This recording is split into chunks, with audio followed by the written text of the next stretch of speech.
quarto ano. Hoje a aula de História nós vamos fazer das páginas 127 até a 129. E o tema é o período regencial do governo de Dom Pedro I.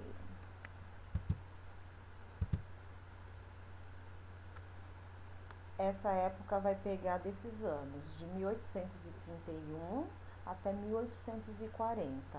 Lá a concentração do poder está na mão do imperador, e aí algumas medidas autoritárias geraram o descontentamento da população. Então, houveram muitas revoltas em quase todo o Brasil. Então, eu peguei um vídeo para explicar melhor e vocês compreenderem direitinho, que são várias revoltas, tá bom?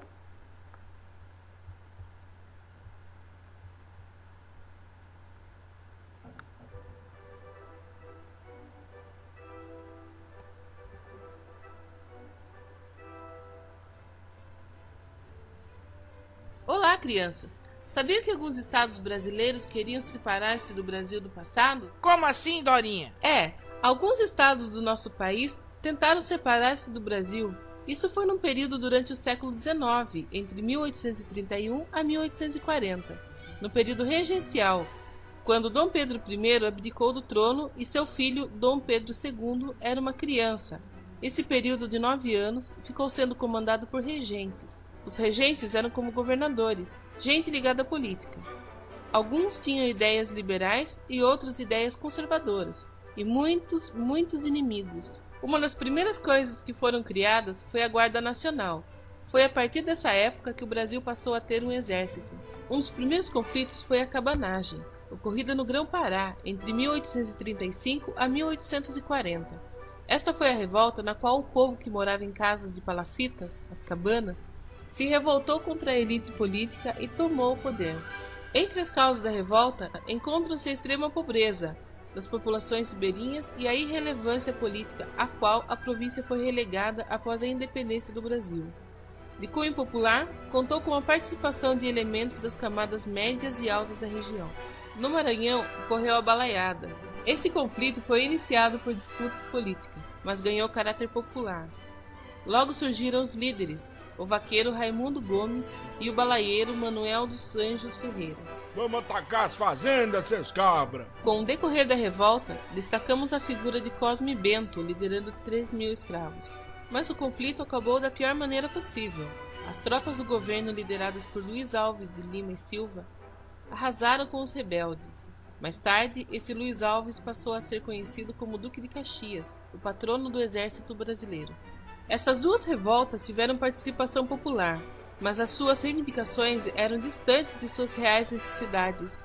Na Bahia, entre 1837 e 1838, estourou a Sabinada através do líder Francisco Sabino.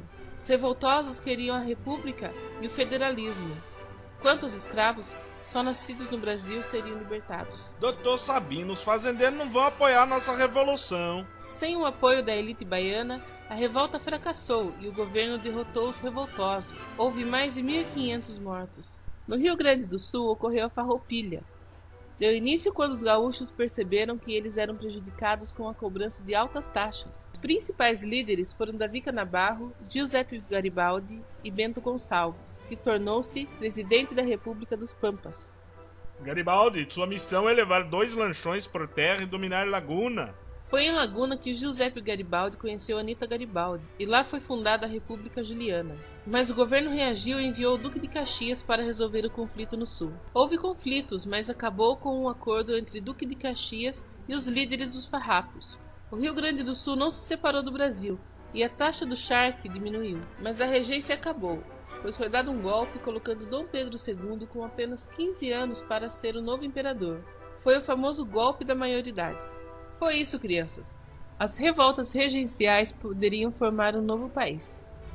Porém, esses conflitos motivaram a formar a identidade dos Estados brasileiros, o que tornou o Brasil culturalmente muito identidade dos Estados brasileiros, o que tornou o Brasil culturalmente muito mais rico. Ok.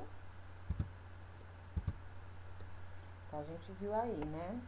Os vários estados, províncias na época, né, que se chamavam, que se revoltaram e tiveram as rebeliões citadas no vídeo.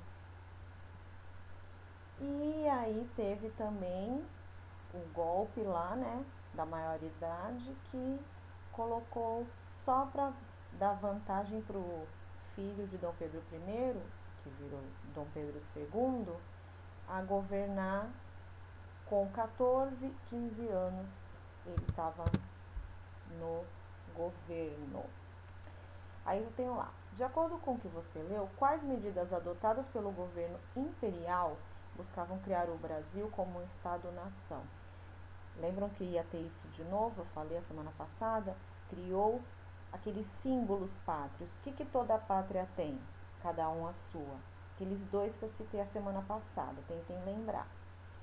2. Complete o quadro a seguir com informações sobre a divisão de poderes na Constituição de 1824. Lá, legislativo, executivo e judiciário. Só que aí tem um, vou ajudar vocês, tem um, vocês podem não lembrar, que, o moderador. Lembram aquele lá que Dom Pedro era o dono da brincadeira? Eita! Moderador.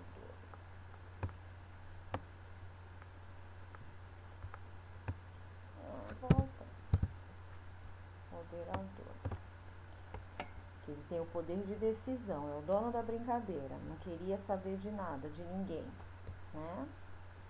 Aí, lembrando disso, eu tenho lá. Qual dos poderes citados na atividade anterior não existe nos dias atuais, o dono da brincadeira? E levante hipóteses por que isso acontece, porque isso não existe mais. É bem óbvio, né? 4. Numere as afirmativas a seguir na ordem correta dos acontecimentos. Aí da página 129, eu coloquei nessa folhinha para responder. De acordo com a Constituição de 1824, quem não tinha o direito de votar? E levante hipóteses sobre por que a Constituição de 1824 foi a primeira do Brasil. Tá? Aí responda aí na folhinha. Tem a tabela lá para responder das principais rebeliões regenciais. Eu fiz um resuminho aqui para ajudar vocês, tá? Se depois quiserem ver e completarem, tem o ano que ocorreu e os motivos principais de cada uma. Da Revolução Farroupilha, cabanagem. Se quiserem também depois voltarem o vídeo que está falando dos malês, sabinada e balaiada. Ok, pessoal? Por hoje é só isso. Beijo.